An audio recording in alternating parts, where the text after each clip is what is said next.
Alô, você! Olá, olá, pessoal. Bem-vindos a mais uma edição da nossa leitura coletiva. Bom estar de volta aqui com os colegas, os amigos queridos. Hoje a gente vai iniciar a discussão referente ao capítulo 9 do volume 2 do João Bernardo, né, que é o capítulo intitulado Comunitarismo Oral.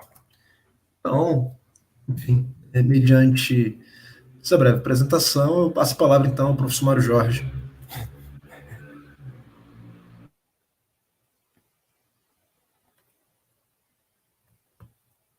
O professor Mário Jorge, de maneira muito pouco polida, me ignora. Acho que ele travou, na verdade, não? Eu disse eu não, e disse que declinava em benefício do meu dileto companheiro, professor doutor Tiago Magela. Então, a palavra está com o professor doutor Tiago Magela. Eu passo a honra ao mais novo, Matheus. Matheus, a honra é sua e você não pode passar para mais ninguém. Porra, Edilson me foge nessas horas, né? Depois você na edição dá uma tossida. Dá uma tossida, Dudu. Esses caras querem só desmonetizar o vídeo. A gente vai ser desmonetizado. Exato. Aí. Não vai ter mais cadeira pro professor doutor Mário Jorge, hein? Porra, boca suja.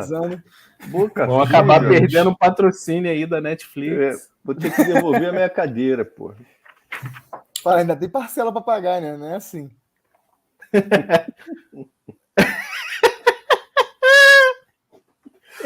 O professor doutor Magela teve um frouxo de riso. Eu lembrei dessa cadeira aí, das lives dos gamers. Tá bom, gente, vamos aqui. É bom rir um pouco, né? Tá... Hoje o dia foi bem pesado nas notícias, né? Ainda tem tanque enguiçado lá, por favor. Os mecânicos bolsonaristas que puderem partir para Brasília para dar uma força. A situação foi bem complicada, né? Mas beirou do nível extremo de ansiedade, né? Eu diria, para um grau muito cômico do que aconteceu, né? E muito rápido, né? De uma sensação de quase golpe a uma sensação de que parecia um daqueles programas do Dedé. Então, tem memes maravilhosos já circulando na internet sobre isso. Mas, enfim, sei lá, acho que a gente entrando aqui no texto, esse capítulo em especial, o próprio João Bernardo chama atenção para o fato de que ele é inseparável do capítulo anterior, né? Esse processo de afirmação senhorial pressupõe, né, na perspectiva que o João Bernardo está encaminhando, e acho que isso já está claro para a gente e também para quem tem acompanhado a gente. Boa noite para a Luciana, que chegou, o Flávio também está acompanhando aqui a gente. Então, de certa forma, esse capítulo em específico, no primeiro tópico, o João Bernardo vai lidar com, acho que talvez um dos temas mais clássicos que a gente encontra quando se trata da economia senhorial ou do desenvolvimento econômico, ou mesmo a gente poderia falar da relação entre senhores e camponeses, né? Que é o processo de servilização, né?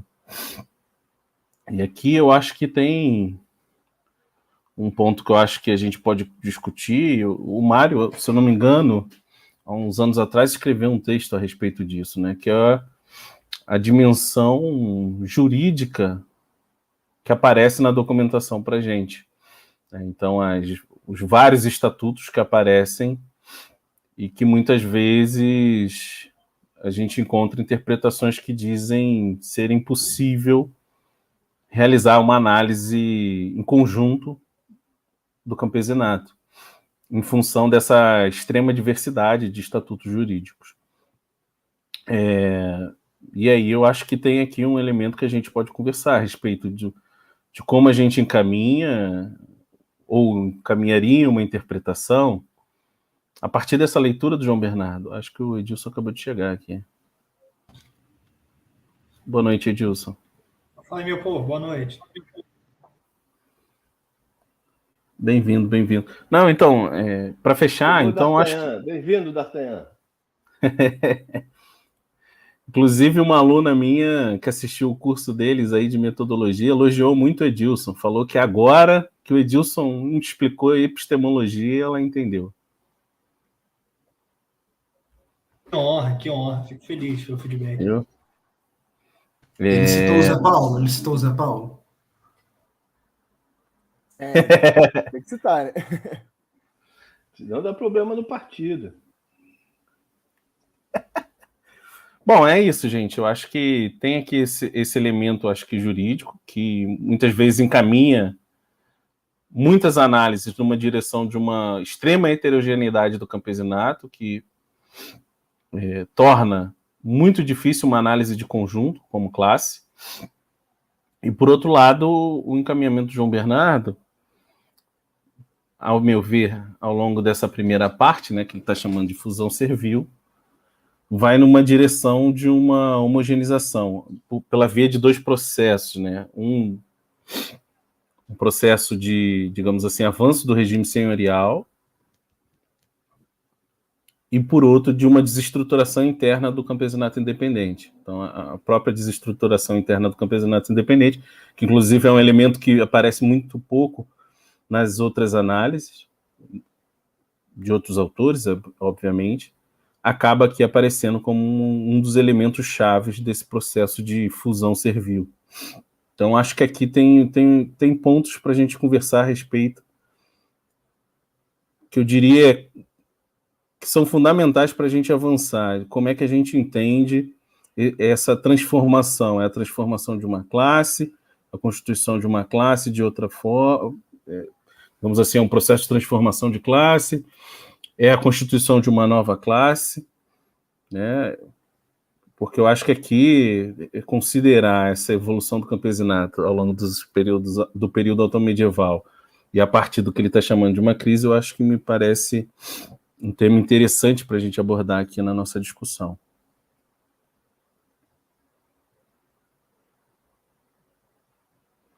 Agora o Matheus pode passar para o Edilson. Pois é, passa a palavra aí para o Edilson. Não, gente, vamos lá. Então vamos considerar esse aspecto. Acho que talvez o primeiro a considerar seja essa perspectiva, né, da diversidade de nomenclaturas, do conjunto muito vasto de referências que a gente encontra, acho que especialmente na Alta Idade Média, relativo aos vínculos de dependência, né, ou a construção, a posição dos subalternos no quadro da sociedade que vai se constituindo ao longo dessa Alta Idade Média. Né? O Marc Bloch, inclusive, né, que escreveu, sei lá, mais de 150 por baixo artigos durante a vida dele, né, teve como uma temática muito importante, eu diria predominante, inclusive, eu acho, nos artigos, o estudo da diversidade desses estatutos, da diversidade dessas referências, né? Diversidade tanto maior se a gente, inclusive, transpõe um contexto, uma circunscrição regional específica e considera um conjunto mais vasto, né? Porque aí, além da variação dos estatutos internos a cada circunscrição, você ainda tem a diversidade de nomenclaturas, né, que são mobilizadas, né, nas várias regiões, em função de tradições linguísticas diferentes. Né? Agora, o que eu acho importante considerar aí é que no mínimo extremo demais pretender responsabilizar a diversidade na nomenclatura, né, pela falta de intenção, né, pela falta de iniciativa, que é de né, estabelecer as identidades, né, estabelecer os traços comuns dentro do quadro dessa diversidade de referências. Né? Isso não é. Essas operações não são operações a que a gente deveria esperar que as fontes fizessem, né? Que a documentação primária realizasse. Né? Eu acho que no limite, pretender muito pouco, atribuir muito pouco ao ofício do historiador, né? Assumir uma perspectiva desse tipo. Né? Olha, é da natureza das fontes que ela opere com base nessa diversidade e que ela, inclusive, não realize nenhum esforço efetivo para reduzir a diversidade a traços comuns, a elementos estruturantes identitários, né? E isso é, por exemplo, com relativa frequência feito, né, pela própria historiografia francesa, porque se refere lá ao estudo dos mansos, né? A nomenclatura diferenciada que se encontra em relação a ele. Portanto, me causa estranheza a proposição de que, olha, as fontes registram a diversidade. Sim, é da natureza da documentação fazer isso. Agora, é tarefa do historiador, deveria ser parte do esforço que ele realiza, a perspectiva de tentar mobilizar os elementos a partir dos quais ele possa verificar se há elementos em comum, estruturantes, aos quais essa diversidade pode ser reduzida, considerar, inclusive, dentro do quadro das identidades de fundo, as particularidades locais, para verificar se é possível entender a diversidade dos processos que talvez explicassem a diversidade dessas características, desses traços específicos, locais. Né? Porque a vinculação, a submissão, ou, no mínimo, a referência genérica à subalternidade, né, desses conjuntos ou desses grupos que vão aí se constituindo, parece ser um movimento característico no seu desenvolvimento nessa sociedade, né? Portanto, eu acho que, e é a perspectiva do João Bernardo, desde o primeiro volume, né? Por vias diversas, né, vai se constituindo uma base maximizada, né? A gente poderia falar quase uma massa de camponeses ou de trabalhadores rurais ou de agricultores, né? Cuja atividade cotidiana de reprodução envolve um trabalho desenvolvido sob dependência, que tem por contrapartida a prestação de uma série de pagamentos, né? De uma série de rendas que lhes são sistematicamente impostas, e nas próprias rendas pode variar consideravelmente a natureza delas. Né? Mas, mais uma vez, em face de uma considerável variedade que se verifica dos tipos de renda exigidos, né? A síntese aponta para que são rendas sistematicamente cobradas em trabalho e ou em produtos e ou em dinheiro. Tá? Portanto, essas são as três formas possíveis num quadro marcado por uma variação considerável. Né? Regiões em que as rendas em trabalho não se impõem, ou se impõem muito timidamente, né? Regiões em que as rendas são fundamentalmente exigidas em produtos, regiões em que as rendas em moedas se fazem presente desde muito cedo, aparentemente com sentido de comutação, né? A possibilidade de pagar em moeda por prestação de serviços considerados particularmente onerosos ou pesados. Né?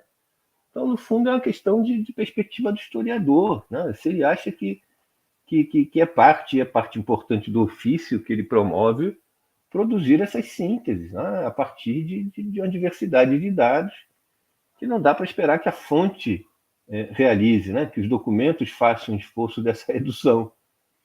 Então, me causa sempre estranheza esses argumentos tão sistematicamente utilizados, né? Que a realidade sempre se apresenta de forma multifacetada e, a partir daí, qualquer tentativa de síntese, de sistematização do caráter multifacetado, né? Ou é explícito e abertamente repudiado como uma iniciativa incorreta, né? Ou é abandonado sob a perspectiva de que, bom, já que as fontes não fazem, né? Eu tenho dificuldade para entender o que sobra do ofício de historiador sob tais perspectivas. Né?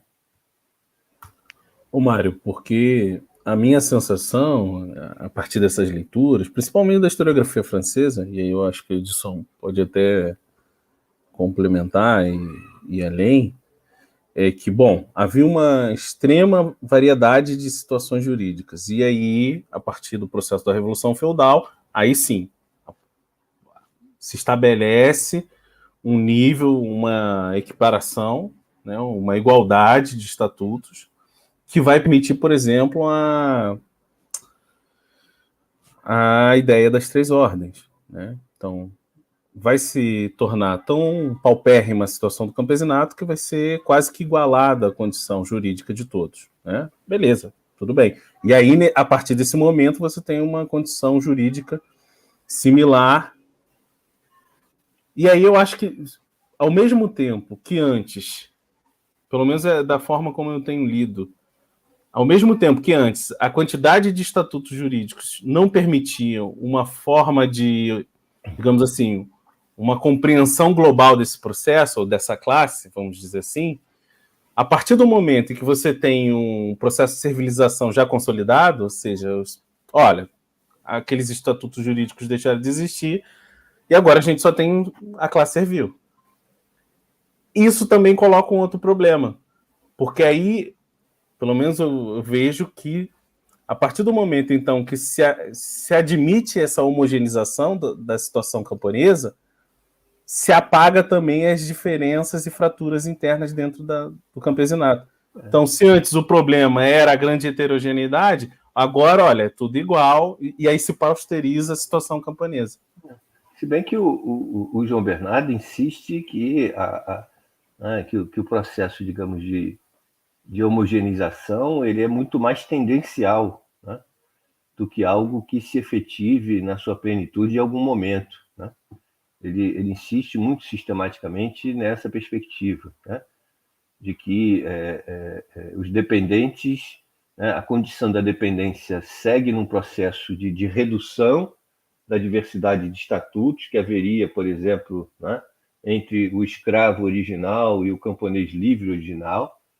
Então, o movimento vai na tendência de apagamento progressivo e de encontro potencial desses estatutos numa via que não é necessariamente média, né? Até se discute, ou se discutia lá desde a perspectiva da fusão, né, de que esses estatutos poderiam, inclusive, se encontrar em polos opostos e distintos, né?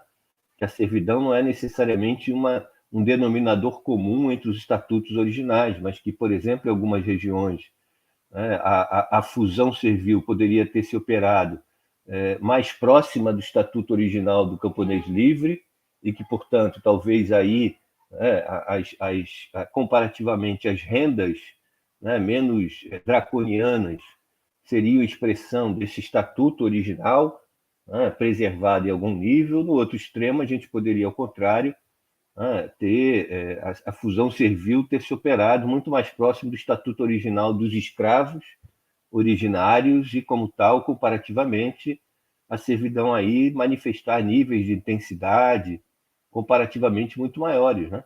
E a perspectiva dos franceses vai, inclusive, né, no sentido de uma radicalização, porque né, o Bachet, por exemplo, trabalha com a perspectiva, por um lado, que essa homogeneização não foi plena, até porque ele defende lá a tese, primeiro, de que a servidão não era a condição predominante dos dependentes, né, a partir da Idade Média Central, e ele define que essa, digamos, o resíduo da servidão que haveria na Idade Média Central, para ele estaria caracterizado na incidência de 3 rendas específicas, que ao incidir sobre uma família, um indivíduo e uma família, caracterizar.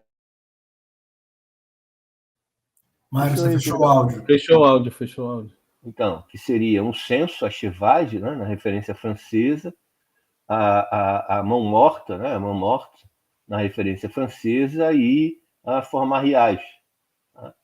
Então, para o Bachet, fazendo uma síntese dessas perspectivas francesas, né, a servidão já não era a condição fundamental do campesinato na Idade Média Central, os camponeses eram fundamentalmente livres, E esse resíduo de servidão se manifestaria, né, na incidência desses 3 tipos de renda. Aqueles camponeses que estavam sujeitos ao pagamento da chevagem, ou censo, né, da mão morta e da formarriagem eram, né, os verdadeiros servos naquele contexto, né? E aí entra toda a discussão se o que caracteriza a servidão é um tipo específico de sujeição que engloba a renda em trabalho, por exemplo, ou se, né, qualquer submissão à renda expressa por extensão a servidão. Essa é uma outra discussão. O quadro só se complexifica cada vez mais.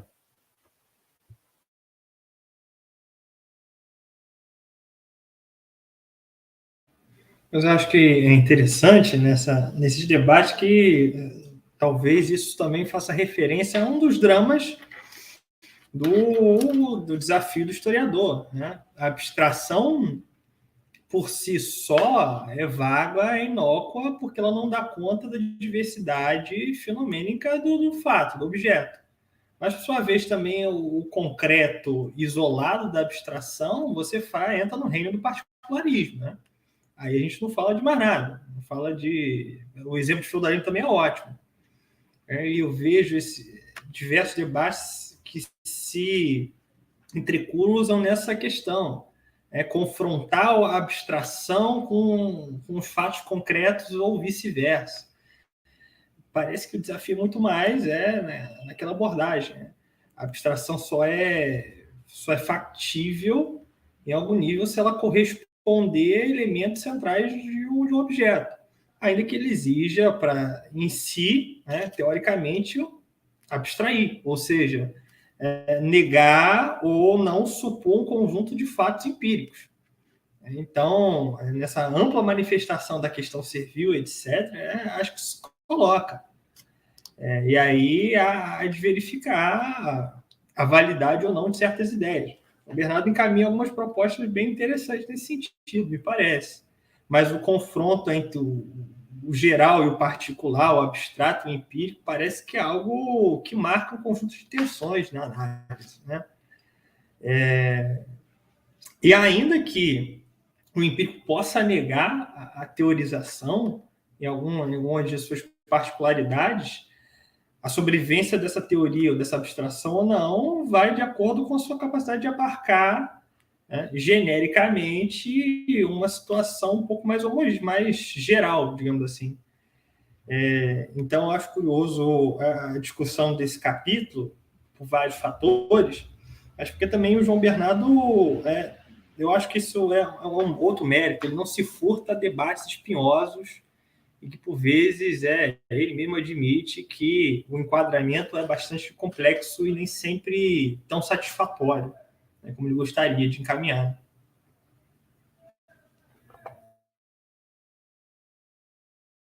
Eu acho que às vezes incide aí também, não sei, eu tenho essa impressão. Eu acho que eu trabalhei diretamente com vocês 4, e eu imagino que em algum momento eu tenha conversado com vocês 4 sobre a perspectiva da natureza do conhecimento histórico, né? Porque a gente se vê muitas vezes espremido pela demanda de chegar a um denominador comum, ou de chegar a um monismo caracterizador de um dado objeto, né? Ou uma perspectiva conclusiva em relação a ele, quando o conhecimento histórico opera muito pelas hipóteses que se acumulam, pelos argumentos que se mobilizam, né? pela exaustão de um objeto, acumulando características, traços fundamentais, né? Tendências de funcionamento. Isso é muito mais característico do conhecimento histórico, né? O estabelecimento claro de problemas que ainda parecem insolúveis no quadro dos referenciais com que a história opera hoje, isso tudo é muito mais digno e muito mais vigoroso como expressão do conhecimento histórico do que, né, uma perspectiva muito humilde que, diante da dificuldade desses elementos, a gente acaba, então, cedendo ao empirismo e cedendo, portanto, a configurar a história como uma espécie de transcrição em língua vernácula dos registros documentais de outras épocas, né? Uma apresentação compreensível no presente de discursos do passado, de difícil compreensão, porque produzidos em outras línguas e outras sintaxes, né? Eu acho que é preciso sempre demarcar esse tema, né? Porque a gente vive sistematicamente confrontado por esse tipo de exigência, né? Como se a abordagem de qualquer objeto só fosse viável se a gente fosse capaz de dar desse objeto uma leitura definitiva, uma leitura fechada, né? Toda consequente, né? Harmoniosa na sua construção. E harmoniosa, então, nem falo, né? Porque aí lidar com contradição, então, aí a dificuldade beira o absurdo, né? Lidar com contradição, né? Transformar um elemento que opera sistematicamente no funcionamento das sociedades em fenômenos isolados que precisam ser explicados em razão, né, do caráter aleatório que teriam, aí a coisa vai aí a ladeira, aí descemos a ladeira em altíssima velocidade, mais rápido do que eu era capaz de descer lá em Ramos, na Rua Paranhos, com os carrinhos de rolimã. Eu acho que tem, tem um ponto aí do... Edilson conhece lá a Rua Paranhos, tem um ladeirão que vai para Olaria, ali o bicho pega. Itararé, Grota, Coca-Cola. Eu acho que tem um... E essa fala do Mário, inclusive, chama muito atenção. Eu lembrei de uma passagem do Bloch, lá na Apologia da História, né? Que ele fala que se o historiador ficar só narrando fatos, se for essa a função dele, ele não se torna mais do que um mero serviçal da erudição, né? Que o problema... Há de se ter um problema na pesquisa histórica e o esforço de síntese compõe esse ofício do historiador, né? E me chama muita atenção, porque a historiografia portuguesa também, né? Ela é majoritariamente francófona, né? A questão de quem ela leu muito, né? A historiografia francesa, na hora de caracterizar essa questão da servidão, e provavelmente o Thiago já deve ter se deparado, o próprio Mário já deve ter se deparado com leitores desse tipo, de que eles aventam não chego nessa hipótese, eles sustentam como tese de que a partir do 12 para o 13 a servidão... Estou vendo risos, não vou olhar para o chat, porque coloco quase como tese de que a servidão teria desaparecido ali do 12 para o 13, e uma das linhas de argumentação para sustentar essa tese que eles chamam seria justamente essa variação de definições jurídicas para caracterizar o campesinato. E o interessante é que eles vão até além, porque como não aparece a palavra campesinato, não aparece a palavra camponês, então ele já coloca em dúvida, até descentraliza o objeto do camponês no mundo rural, né? E aí vira qualquer trabalhador, né, mancebo, qualquer outro tipo de nomenclatura para se desviar dessa categoria camponês.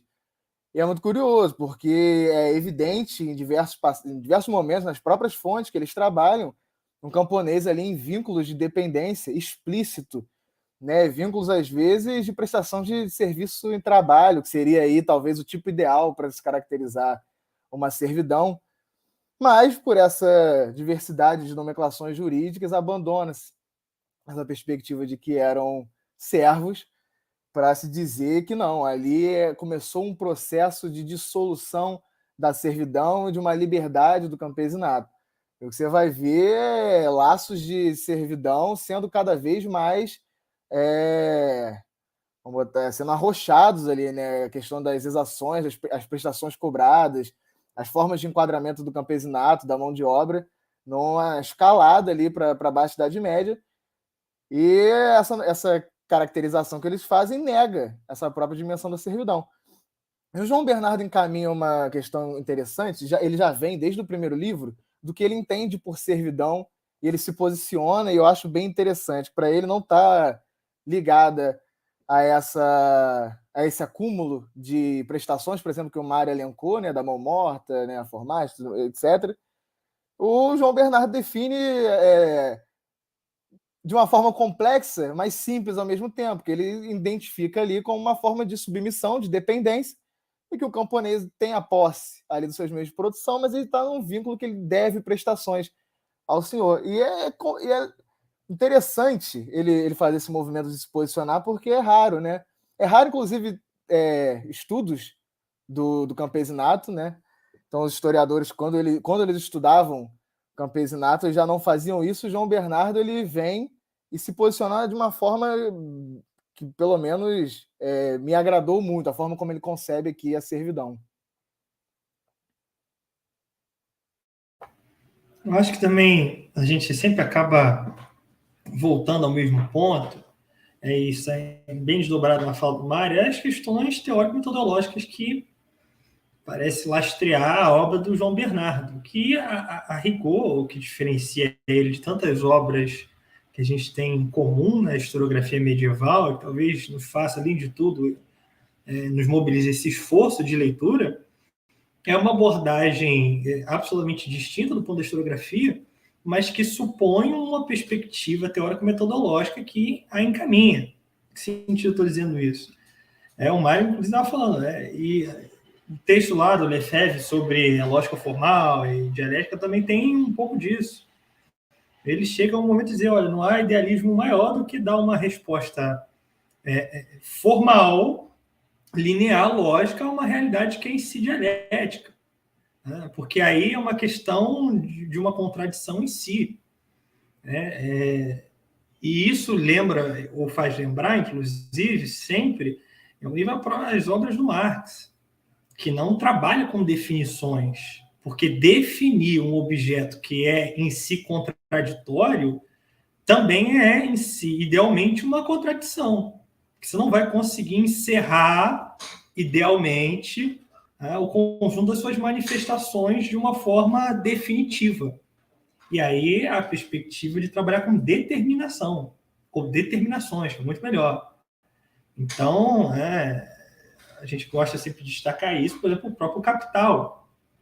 Não vai ter uma frase sintética na qual Marx vai sintetizar o que é capital. Ou, se você ler com esse ângulo, você vai ver várias definições possíveis de capital, porque ele está abarcando um conjunto de elementos. E acho que isso também, em algum nível, vale para o esforço de João Bernardo a esse respeito. E aí, fazendo aquele vínculo concreto e abstrato. O texto que a gente já chegou a considerar em outro grupo lá dos Grundrisse, o Marx também faz essas referências. Define o seu método como elevação do abstrato ao concreto, e depois o retorno ao concreto. Ou tem outras frases, inclusive, que são bem ilustrativas. O concreto é concreto porque é síntese de múltiplas determinações. Ou seja, um esforço muito mais de caracterizar o conjunto da abordagem do que necessariamente definir. E aí acho que, nesse sentido, há distinções bem importantes e que acaba tendo um rescaldo na historiografia bastante complexo, porque, em geral, parte da lógica das definições. E aí parece que na Idade Média, né, sociedades tão marcadas pelo localismo, isso inclina o historiador cada vez mais aos temas micro, ou a não considerar as lógicas sistêmicas e sistemáticas. Porque, pelo menos os debates que costumam ter dimensão, confrontar uma perspectiva com um apontamento local. O camarada está dizendo aqui, não se verifica, aí pega uma regiãozinha bem lá distante para contrapor. Ora, mas aí outro aspecto da obra de João Bernardo, ele trabalha, inclusive, diversamente com tendência. Aquele particular em si nega a tendência? Eu acho que essa, às vezes, um aspecto a se considerar. Ou o particular reforça a tendência. O João Bernardo, em vários momentos, sobretudo no livro 1, quando ele estava lá analisando o cenário da Alta Idade Média, ele conseguia verificar isso. O particular aqui, o que pode ser exceção, reforça a tendência que ele considerava na época da consolidação lá do regime senhorial. Porque se a gente não for por essa via, a gente entra num ambiente, de novo, do reino do particular. Fazer, por exemplo, um inventário das taxações de cobrança sobre o campesinato seria um trabalho hercúleo, que, se considerado isoladamente, a gente iria, então, entrar num outro âmbito de debate. Porque, além dessas três principais aí, vocês estão citando, tem vários outros que aparecem muito gotejadamente na documentação. É esse o trabalho? Esse voo tão raso na documentação? Eu acho que nesse sentido a gente comunga na mesma perspectiva. Não, né? E aí o esforço de conseguir construir essas determinações mais abstratas através de uma realidade que é absolutamente ampla, em movimento, contraditória e diversa. Na página 261, primeiro parágrafo, ele dá outra lição de método, como já deu no início do primeiro volume. Né? Ele diz assim, ó, finalmente, pode dar-se a devida dimensão a cada uma das variantes estudadas se as tomarmos todas como base de certas conclusões gerais. Né? Então, vistos os casos, né, para além das especificidades que os casos permitem revelar, né, o trabalho da síntese agora, de chegar às generalizações possíveis a partir da especificidade dos casos. Então, ele diz, a primeira mais evidente é de que a homogeneização social da classe servil ocorreu não mediante um processo único, mas graças à conjugação de vários movimentos de difusão de âmbito reduzido. Uma boa parte das polêmicas travadas pelos historiadores quanto a este assunto, e mesmo as hesitações de alguns, devem-se ao fato de nem sempre entenderem claramente que a convergência de um número limitado de estatutos jurídicos ou a circulação de famílias entre eles constituíram um elemento inserido numa unificação muito mais vasta, que abrangeu todos os camponeses. O que pareceria, sob um ponto de vista estático, ter sido estabelecimento de novas categorias jurídicas foi, dinamicamente, a forma de ultrapassar a rigidez das antigas definições e de conferir fluidez aos seus contornos.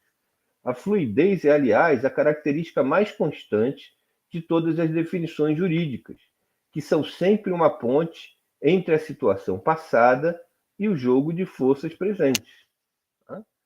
Que é uma posição relativa às fontes legais, às fontes do direito, que ele já assume lá no início do primeiro capítulo, né? Que o direito ele carrega sempre, né, ele é veículo, entre outras coisas, né, de classes sociais em ascensão para afirmar as bases da sua ascendência social, como também de classes sociais em decadência, né, no esforço de preservar seu estatuto, sua posição social. Né? Portanto, a diversidade é aquilo que eu estava dizendo, né, eu acho. A diversidade é o elemento característico da documentação. Né? A documentação que ela promove é o inventário dessa diversidade de estatutos, né? De designações, de referências, né? O que não implica em que não caiba ao historiador, ou que não seja possível ao historiador, o esforço de apreendida as especificidades potenciais de cada, né, caso específico, né, promover a síntese, promover, chegar a estabelecer o que for possível estabelecer em termos de generalização. Isso não é a função da documentação, isso não cabe à documentação. Você pretender que não se possa fazer porque a documentação não faz, como eu disse, qual o sentido do ofício de historiador? Qual é a sua atividade se desenvolve como? Quais são as suas atribuições? O método historiográfico supõe o quê? Nesse ponto, eu concordo lá com os autores que ressaltam que, se as demais ciências humanas, é muito comum você encontrar, esforços sistemáticos por discorrer sobre o método, o método sociológico, o método antropológico, que na história é extremamente difícil, chegar a algo dessa natureza. Há quem celebre, como já celebrou em debate comigo, o fato de que não haja um método, porque isso é a expressão da total liberdade com que opera o historiador. Eu acho que isso é a expressão de uma profissão que pode ser muito acanhada no seu exercício e supor que esse acanhamento em face das fontes e tudo mais seja a expressão da melhor prática historiográfica. Eu destaquei em algum lugar, em alguma besteira que eu já escrevi por aí no passado, que o historiador deve de respeitar o passado, e não o contrário. A não ser que assuma que as fontes medievais eram parte de uma historiografia, mas aí é outra coisa. O Mário tinha, você no básico, Mário, você tinha um jargão em relação a isso, de criar, quem dera se as sociedades pretéritas criassem um novo termo a cada relação. Não, esse é do bloco. É do blog? Eu Sim, lembro dessa. Para desespero do historiador, os seres humanos não criam novas palavras todas as vezes que mudam as relações sociais. E aí o exemplo que o Mário Jorge sempre dava no básico era o tal do churrasco do primeiro período, que tinha 2 linguiças, 1 quilo de coração e 30 caixas de cerveja. Mas ainda assim era chamado de churrasco. Lembra desse exemplo, Mário? Marcou muito o primeiro período. Lembro.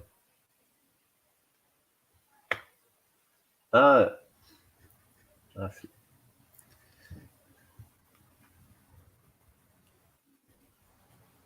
Só um detalhe, que a gente está falando aqui do campesinato e tal, e de como que muitas vezes se relega para as fontes, diz que não dá para enquadrar, mas também há uma certa má vontade, entre aspas, de fazer isso com o campesinato, né? Então, mesmo para o século XX, para períodos bem mais recentes, em que a documentação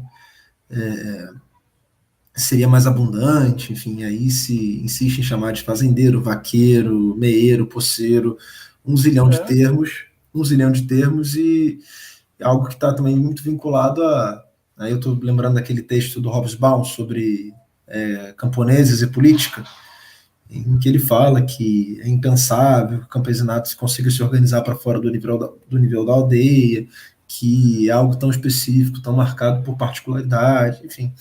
Então, também tem uma certa má vontade dos historiadores para com esses grupos rurais, né? As sociedades urbanas olhando para esse campo com uma certa pedância, enfim. Acho que também tem um pouco desse peso do preconceito com o rural como atrasado, como avesso do progresso, enfim.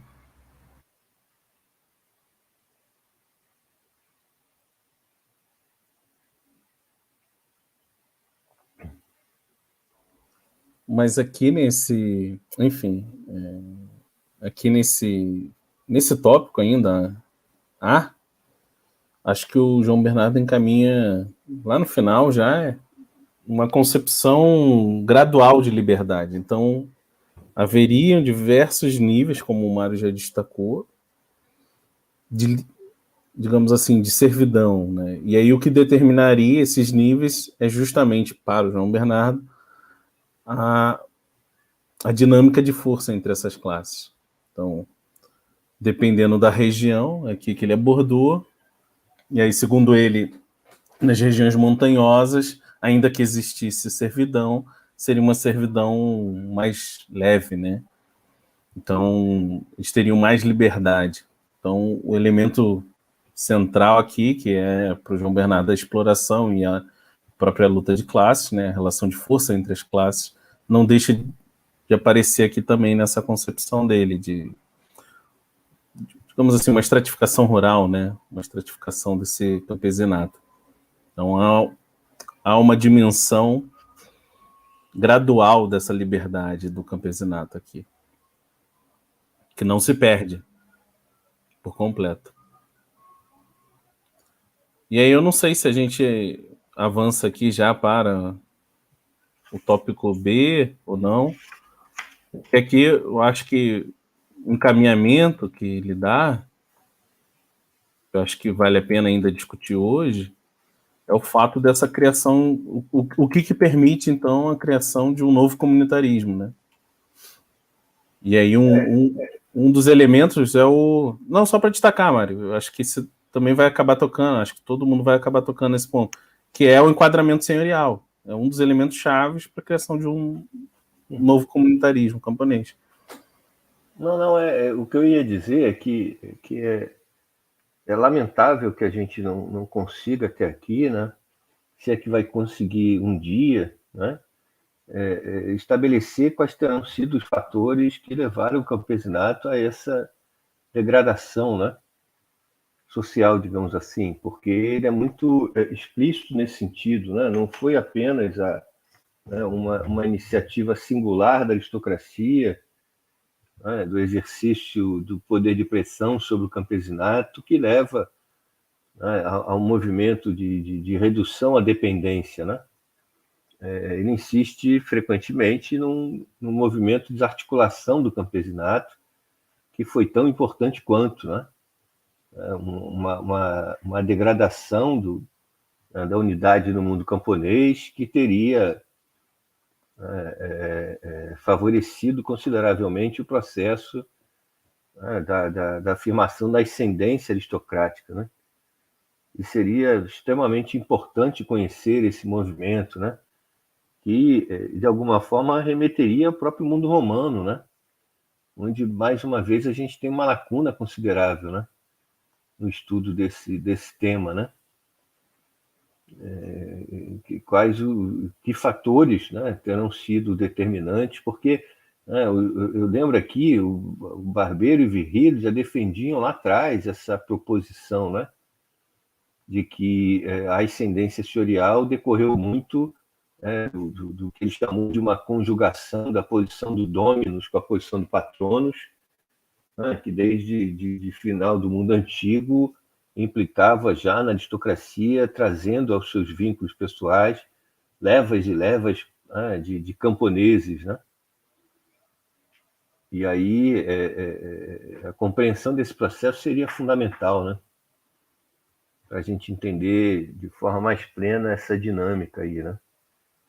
Que ela teve um peso, parece, chave para os argumentos do João Bernardo, né? Já que talvez o principal fator a determinar a velocidade da entrada na dependência seja, né, a capacidade diferenciada do campesinato independente, do campesinato livre, né? Foi essa variável-chave para determinar com que velocidade o processo avançou, né? E se a gente lembrar da proposta aí do Chris Wickham no framing, né, ainda que ele defenda a proposição de que a condição geral mais característica do campesinato na Alta Idade Média é a liberdade, ele já fala em ilhas em que a dominação camponesa já havia avançado de forma mais intensa, né? Então seria decisivo entender esses mecanismos, né, de fratura das comunidades. Eu acho que ele exemplifica muito bem essa tendência, né, que você destacou, Mário, com o caso particular da Frísia e da Saxônia, né, que segue um movimento contrário, né, onde não há uma forte ascensão da classe senhorial, mas caminha a passos lentos o processo de transformação dessa sociedade, mas ela caminha justamente pelas próprias fraturas, né, no interior do campesinato independente. E parecem ser casos interessantes mesmo, de casos de estudo para tentar entender esse fenômeno, porque, de fato, é muito interessante e complexo. Sempre fica na dúvida, sempre que ele menciona esse movimento de desagregação das comunidades, seu interior e o processo de senhorialização. E acho que nesse capítulo mesmo ele fala, né? A diferença da Frísia e da Saxônia para o resto do regime senhorial foi apenas a velocidade com que que o regime senhorial se estabelece. Eu suponho que uma especialização, digamos, uma atração da atividade, né, que reduziu parcelas consideráveis dessas comunidades à condição de camponeses, né, e a perda, por exemplo, do potencial de ação militar e tudo mais, isso foi um dos fatores, né, que atuaram aí.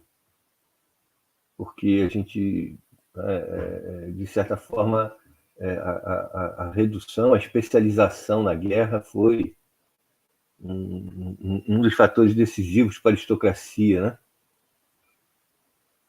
O campesinato limitado na sua capacidade de mobilização bélica, né? De um ethos militar, de um ethos guerreiro, né? Esvaziou potencialmente uma boa parte da capacidade de resistência camponesa, né?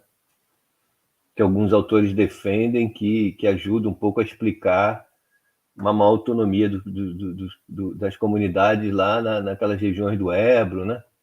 Na Península Ibérica, né? Porque a sistematicidade das razias a que as comunidades estavam submetidas, a necessidade de autodefesa, né? Preservou essa condição por mais tempo, né?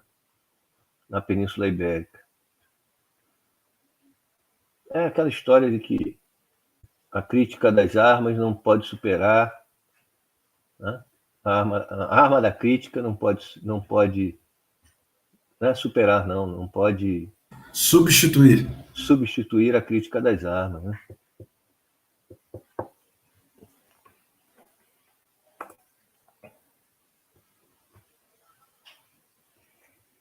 Estou ouvindo barulho aqui, estou assustado, esqueci que o companheiro Praguinha está aqui.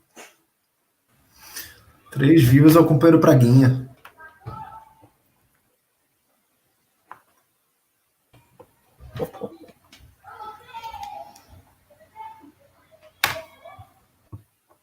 Então, acho que não vale a pena avançar mais muito hoje não, né? Eu vou fazer uma última consideração do ponto A mesmo, então, que é bem, na verdade, lateral, não é uma discussão que ele levanta explicitamente nesse ponto A, mas que me chamou a atenção de como ele trata o objeto no todo, né? O que ele vai chamar de regime senhorial. Isso me chamou muita atenção quando ele vai falar das experiências da Espanha, né? Ali já Espanha e Portugal, e o processo de escravização de muçulmanos, né? Principalmente utilizando essa mão de obra doméstica, se eu não me engano, pastoreio, mas enfim, algo muito esparso. E aí depois logo tem um processo também de servilização. Mas o que me chamou a atenção com isso, né, é a forma que o João Bernardo trata desse período, né, que a gente comumente chama de Idade Média, é a complexificação, não que ele dá, mas que ele consegue extrair desse período, né?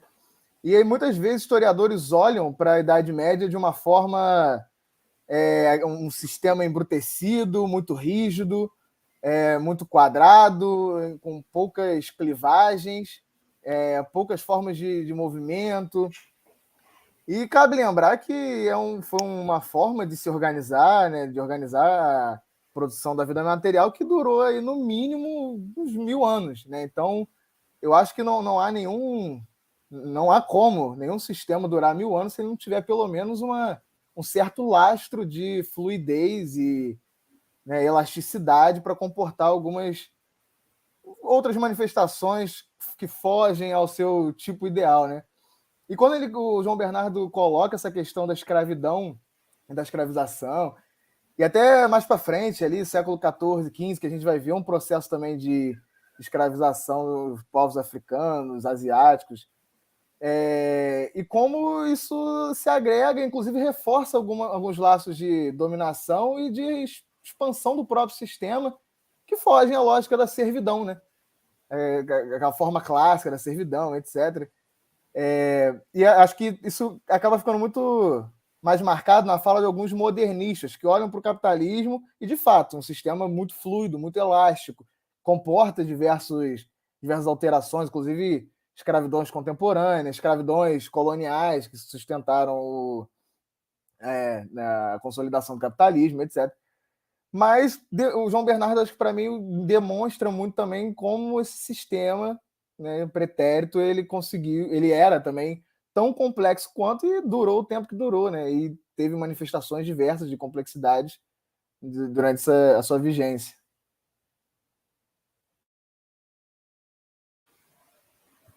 Muito bem colocado, companheiro. Muito obrigado.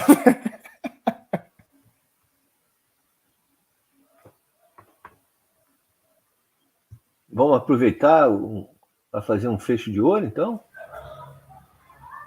Com a fala do Matheus? Acho que sim. Parece justo.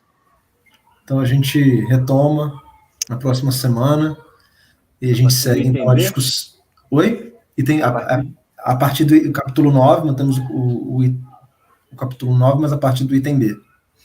Exatamente. B de bola. Tá? Então, obrigado, pessoal, a todos pela presença, todos e todas.